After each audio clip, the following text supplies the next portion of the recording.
Flex ಅಂತ ಏನಕ್ಕೆ ಕರಿತೇವೆ ಅಂದ್ರೆ, ನಮ್ಮ ನರನಾಡಿಗಳಿದೆಯಲ್ಲ ಅದರದೊಂದು ನೆಟ್ವರ್ಕಿಂಗ್ ಅದು. ಸೊ ಇದು ಎಲ್ಲಿ ಪ್ರಾರಂಭ ಆಗ್ತದೆ, ಹೇಗೆ ಪ್ರಾರಂಭ ಆಗ್ತದೆ ಅಂತ ಹೇಳತಕ್ಕಂತ ನಾನು ಹೇಳ್ತಾ ಇದ್ದೇನೆ. ನಾವು ಆಕ್ಚುಲಿ ನಮ್ಮ ಹೊಟ್ಟೆಯನ್ನ ಇದು ಎರಡನೆಯ ಮೆದುಳು ಅಥವಾ ಎರಡನೆಯ ಬ್ರೈನ್ ಅಂತ ಕರಿತೇವೆ. ಯಾಕಂತಂದ್ರೆ ನಮ್ಮ ಈ ಹೊಟ್ಟೆಯ ನಾಭಿ ಅಂತ ಹೇಳ್ತೇವಲ್ಲ ನಾವು, ಹೊಕ್ಕಳು ಅಂತ ಹೇಳ್ತೇವಲ್ಲ, ನೇವಲ್. ಸೊ ಇದರಲ್ಲಿ ಎಲ್ಲ 22,000 ನಾಡಿಗಳು ಅಲ್ಲಿ ಕನೆಕ್ಷನ್ ಅನ್ನ ಇಟ್ಟು ಅದು ವರ್ಕ್ ಮಾಡ್ತಾ ಇರತಕ್ಕಂಥದ್ದು. ಜೊತೆಗೆ ನಾವೇನು ಈಗ ನಮ್ಮ ಮಾಲಿನಿ ಮೇಡಮ್ನವರು ಮಾತಾಡಿದಾಗ ಹೇಳಿದ್ರು, ವೇಗಸ್ನರು ನಾವು ಹೇಗೆ ಇಟ್ಕೋಬೇಕು, ವೇಗಸ್ನರು ಚೆನ್ನಾಗಿದ್ರೆ ನಮ್ಮ ಶರೀರದಲ್ಲಿ ಕಾಯಿಲೆ ಬರದ ಹಾಗೆ ನಾವು ಶರೀರವನ್ನ ಕಾಪಾಡ್ಕೊಳ್ಬಹುದು ಅಂತ. ಸಾಮಾನ್ಯವಾಗಿ ನಾವು ಈ ವೇಗಸ್ನರು ಅಥವಾ ನಮ್ಮ ಹೊಟ್ಟೆ ಏನು ನಾವು ಸೆಕೆಂಡ್ ಬ್ರೈನ್ ಅಂತ ಹೇಳ್ತೇವಲ್ಲ, ಇದರಲ್ಲಿ ಸಮಸ್ಯೆ ಕಂಡು ಬರತಕ್ಕಂಥದ್ದು ನಮ್ಮ ಆಹಾರ ಪದ್ಧತಿಯಿಂದ ಅಥವಾ ನಾವು ಹೊರಗಡೆ ತಗೊಳ್ಳುವ ಆಹಾರದಿಂದ. ಸಾಮಾನ್ಯವಾಗಿ ತುಂಬಾ ಮಸಾಲೆ ಇರತಕ್ಕಂಥ, ಖಾರ ಇರತಕ್ಕಂಥ, ಜಾಸ್ತಿ ಉಪ್ಪು ಹುಳಿ ಇರತಕ್ಕಂಥ, ಅಥವಾ ಬೇರೆ ಮಸಾಲ ಪದಾರ್ಥ ನಾವು ಹೇಳ್ತೇವಲ್ಲ, ಗರಂ ಮಸಾಲೆ ಇರ್ಬೋದು, ಇಂಥದನ್ನ ಹಾಕಿ ನಾವು ಆಹಾರವನ್ನ ಸೇವಿಸಿದಾಗ ನಮಗೆ ಹೊಟ್ಟೆಯಲ್ಲಿ ತೊಂದರೆ ಕಾಣಿಸ್ಕೊಳ್ಳುತ್ತೆ. ಅಂದ್ರೆ ಹೊಟ್ಟೆ ಕೆಡತಕ್ಕಂಥದ್ದು. ಇದು ಕೆಲವೊಮ್ಮೆ ವಾಂತಿ ಭೇದಿನೂ ಆಗ್ಬೋದು, ಹೊಟ್ಟೆ ನೋವು ಆಗ್ಬೋದು, ಹೊಟ್ಟೆ ಉಬ್ಬರಿಸ್ಕೊಳ್ಳತಕ್ಕಂಥದ್ದು, ಇಂಥ ಸಮಸ್ಯೆಯನ್ನ ನಾವು ಕಾಣುತ್ತೇವೆ. ಕೆಲವೊಮ್ಮೆ ಏನಾಗುತ್ತಂದ್ರೆ, ಒಳ್ಳೆಯ ಯಾವ್ದಾದ್ರು ರುಚಿಕರವಾದ ಆಹಾರ ಇದ್ದಾಗೆ ನಾವು ಲಿಮಿಟ್ ಅನ್ನ ತಪ್ಪಿಸಿ ಅದು ರುಚಿಯಾಗಿದೆ ಅಂತ ಜಾಸ್ತಿ ತಿನ್ಲಿಕ್ಕೆ ಪ್ರಯತ್ನ ಮಾಡ್ತೇವೆ. ಆಗ್ಲೂ ಸಹ ನಮ್ಮ ಹೊಟ್ಟೆ ಕೆಡ್ತದೆ. ಇದೇ ರೀತಿ ಇನ್ನೊಂದೇನು ಅಂತಂದ್ರೆ, ಇದು ಕೇವಲ ದೈಹಿಕವಾಗಿ ಆಗುದು ಮಾತ್ರ ಅಲ್ಲ, ಇವನ್ ನಮ್ಮ ಮಾನಸಿಕ ಸ್ಥಿತಿ ಅಥವಾ ನಮ್ಮ ಮನಸ್ಸಿಂದನೂ ನಮ್ಮ ಹೊಟ್ಟೆ ಕೆಡ್ತದೆ ಅಂತ ಹೇಳ್ತಕ್ಕಂಥದ್ದು. ಏನಾಗ್ತದೆ ಅಂದ್ರೆ, ನಾವು ಅದಕ್ಕೆ ಹೇಳಿದ್ವು, ಅಡಿಗೆ ಮಾಡುವಾಗ ಒಳ್ಳೆ ಮನಸ್ಸಿಂದ ಅಡಿಗೆ ಮಾಡ್ಬೇಕು, ಪ್ರೀತಿಯಿಂದ ಅಡಿಗೆ ಮಾಡ್ಬೇಕು. ನಾವು ಬಡಿಸುವಾಗ ಸಹ ಯಾರಿಗಾದ್ರೂ ಮನೆಯಲ್ಲಿಯೇ ಪ್ರೀತಿಯಿಂದ ಬಡಿಸ್ಬೇಕು ಅಂತ ಹೇಳತಕ್ಕಂಥದ್ದು. ಯಾಕಂತಂದ್ರೆ ನಮ್ಮ ಥಾಟ್ಸ್ ಅಥವಾ ನಮ್ಮ ಫೀಲಿಂಗ್ಸ್ ಏನಿದೆಲ್ಲ, ನಾವು ಗೊಣಗುಟ್ಕೊಂಡು ಮಾಡೋದು, ಬೈದ್ಕೊಂಡು ಮಾಡತಕ್ಕಂಥದ್ದು, ಅಯ್ಯೋ ಇದೇ ಒಂದು ರಾಮಾಯಣ ದಿನ ಅಡಿಗೆ ಮಾಡ್ಬೇಕು ಅಂತ ಈ ತರ ಒಂದು ಕೆಟ್ಟ ಆಲೋಚನೆಯಿಂದ ಮಾಡಿದಂತ ಅಡಿಗೆಯನ್ನ ತಿಂದಾಗ ಎಲ್ಲರಿಗೂ ಸಹ ಹೊಟ್ಟೆ ಕೆಡ್ತದೆ. ಆದ್ರಿಂದ ಒಳ್ಳೆ ಮನಸ್ಸಿನಿಂದ ಪ್ರೀತಿಯಿಂದ ಅಡಿಗೆಯನ್ನ ಮಾಡತಕ್ಕದ್ದು ಅಂತ ಹೇಳ್ತೇವೆ. ಇದು ಎಲ್ಲದರಿಂದ ಏನಾಗುತ್ತೆ ಅಂತಂದ್ರೆ, ಒಂದು ಹೊಟ್ಟೆ ಕೆಟ್ಟಾಗ ನಮ್ಮ 22,000 ನರನಾಡಿಗಳು ಪ್ರಚೋದನೆಗೊಳ್ಳುತ್ತದೆ.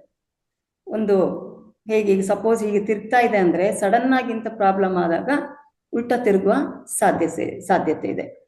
ಸೊ ಈ ತರ ಆದಾಗ ನಾವು ಹೊಟ್ಟೆ ಕೆಡಿಸಿಕೊಳ್ಳುವುದನ್ನ ನಾವು ಹೇಗೆ ಪರಿಹಾರ ಮಾಡ್ಕೊಳ್ಬಹುದು, ಜೊತೆಗೆ ಇದನ್ನು ಹೇಗೆ ಕಂಡುಕೊಳ್ಳಬಹುದು ಅಂತ ಹೇಳತಕ್ಕಂಥದ್ದು ಇವತ್ತಿನ ಪ್ರಶ್ನೆ. ನಮ್ಮ ಗುರುಗಳು ಇದನ್ನ ಬಹುಶಃ ಬೆಳಗಿನ ಕ್ಲಾಸಲ್ಲಿ ಜಾಯಿನ್ ಆಗೋರಿಗೆ 2-3 ಬಾರಿ ಹೇಳಿ ಮನದಟ್ಟನ ಮಾಡಿದ್ದಾರೆ. ಅದನ್ನೇ ನಾನಿವತ್ತು ಎಲ್ಲರೊಟ್ಟಿಗೆ ಹಂಚಿಕೊಳ್ತಾ ಇದ್ದೇನೆ ಈ ವೇದಿಕೆಯಲ್ಲಿ. ಈ ಅಂಗೈ ಕಾಣ್ತದಲ್ಲ, ನಾನಿಲ್ಲಿ ಕಲರ್ ಅನ್ನ ಹಾಕಿದ್ದೇನೆ ನೋಡಿ, ಕಾಣ್ತಾ ಇದೆಯಾ? 1, 2, 3 ಇಂಕ್ ಕಲರ್ ಅನ್ನ ಹಾಕಿದ್ದೇನೆ. ನಮ್ಮ 2 ಕೈಗಳನ್ನ ಕಾಣ್ತಾ ಇದೆಯಲ್ಲ, ಈ ಒಂದು ಲೈನ್, ಇದು 2ನೇದು, ಇದು 3ನೇದು. 2 ಕೈಯನ್ನ ಹೀಗೆ ಜೋಡಿಸ್ಕೊಂಡಾಗ ಈ 3 ಗೆರೆಗಳು ಒಂದೇ ಸಮನಾಗಿ ಇರಬೇಕು. ಕಾಣ್ತಾ ಇದೆ ರಘುನಾಥ್? ಕಾಣಿಸ್ತಾ ಇದೆ ಮೇಡಮ್, ಕಾಣಿಸ್ತಾ ಇದೆಯಾ? ಯಾಕಂದ್ರೆ ಉಳಿದವರಿಗೆ ಅನ್ಮ್ಯೂಟ್ ಇಲ್ಲ, ಎಲ್ಲ ಮ್ಯೂಟ್ ಆಗಿದ್ದಾರೆ. ಸೊ ಕಾಣಿಸ್ತಾ ಇದೆ. ಸೊ ಇದನ್ನ ನಾವು ಈ ತರ, ಇದು ನಮ್ಮ ಟೆಸ್ಟ್. ನಾವು ಇದು ನಮ್ಮ ವೇಗಸ್ನರು ಅಥವಾ ನಮ್ಮ ಸೋಲಾರ್ ಫ್ಲೆಕ್ಸಸ್ ಎಲ್ಲ ಸರಿ ಇದೆಯಾ, ನಮ್ಮ ಹೊಟ್ಟೆ ಸರಿಯಾದ ಪರಿಸ್ಥಿತಿಯಲ್ಲಿ ಇದೆಯಾ ಅಂತ ಚೆಕ್ ಮಾಡ್ಕೊಳ್ಳತಕ್ಕಂಥದ್ದು. ಕೆಲವ್ರದ್ದು ಏನಾಗ್ತದಂದ್ರೆ, ಈ ಬಲಗೈದು ಕೆಲವೊಮ್ಮೆ ಈ ಗೆರೆ ಕೆಳಗೆ ಇರ್ತದೆ, ಎಡಗೈದು ಮೇಲೆ ಇರಬಹುದು, ಅಥವಾ ಎಡಗೈದು ಗೆರೆ ಕೆಳಗೆ ಇರಬಹುದು. ಅಂದ್ರೆ ಒಂದಕ್ಕೊಂದಕ್ಕೂ ಸಮಾನವಾಗಿರುವುದಿಲ್ಲ, ಒಂದು ಮೇಲೆ ಒಂದು ಕೆಳಗೆ ಇರ್ತದೆ ಅಂತಂದ್ರೆ ಅಲ್ಲಿ ನಮಗೆ ಹೊಟ್ಟೆಯ ಪ್ರಾಬ್ಲಮ್ ಇದೆ. ನಮ್ಮ ಈ ಸೋಲಾರ್ ಫ್ಲೆಕ್ಸ್ ಏನಿದೆಯಲ್ಲ, ಇದು ಸಮತೋಲನವಾಗಿ ಇಲ್ಲ ಅಂತ ಹೇಳತಕ್ಕಂಥದ್ದನ್ನ ಸೂಚಿಸ್ತದೆ. ಇದನ್ನ ನಾವು ಆಕ್ಚುಲಿ ಒನ್ಸ್ ಇನ್ 15 days ಅಥವಾ at least once in a month ನಾವು ಚೆಕ್ ಮಾಡ್ಕೋಬೇಕು. ಸೊ ಇದಕ್ಕೆ ಏನ್ ಮಾಡ್ಬೇಕು, ಯಾಕಂತಂದ್ರೆ ಇದನ್ನ ಸರಿಪಡಿಸಿಕೊಳ್ಳಲಿಕ್ಕೆ ಸಹ ವ್ಯವಸ್ಥೆ ಇದೆ. ಸೊ ಇದನ್ನ ಕರೆಕ್ಟ್ ಆಗಿ ಗಮನ ಕೊಡಿ. ಒಂದು ವೇಳೆ ತಮ್ಮ ಎಡಗೈಯ ಈ ಗೆರೆಗಳು ಬಲಗೈಯ ಗೆರೆಯಿಂದ ಕೆಳಗೆ ಇದ್ದಂತ ಪಕ್ಷದಲ್ಲಿ ಏನ್ ಮಾಡ್ಬೇಕಂದ್ರೆ, ನಿಮ್ಮ ಕೈಯನ್ನ ಹೀಗೆ ಮುಷ್ಟಿ ಹಿಡಿದು ಉದ್ದ ಇಟ್ಕೊಂಡು ಕಾಯಿಯನ್ನ ನೀಡಿ ಮುಷ್ಟಿ ಹಿಡ್ಕೋಬೇಕು. ಬಲಗೈಯಿಂದ ನಿಮ್ಮ ಈ ರಟ್ಟೆ ಅಂತ ಹೇಳ್ತೇವಲ್ಲ ನಾವು, ಅಲ್ಲಿ ಒತ್ತಿ ಹಿಡಿದು ಈ ಕೈಯನ್ನ ಜರ್ಕ್ ಕೊಡ್ಬೇಕು. ಗೊತ್ತಾಗ್ತಾ ಇದೆಯಾ? ಗೊತ್ತಾಗ್ತಾ ಇದೆ. ಹೀಗೆ ಜರ್ಕ್ ಕೊಡ್ಬೇಕು. ಓಕೆ, ಒಂದು 8-10 ಸಲ ಜರ್ಕ್ ಅನ್ನ ಕೊಡ್ಬೇಕು. ಇದನ್ನ 21 ದಿನಗಳ ಕಾಲ ಮಾಡಿದ್ರೆ ಆ ನಂತರ ನೀವು ಟೆಸ್ಟ್ ಮಾಡಿ ನೋಡಿ, ನಿಮ್ಮ ಈ 3 ಕೆರೆಗಳು ಸಮಾನವಾಗಿ ಬರ್ತದೆ.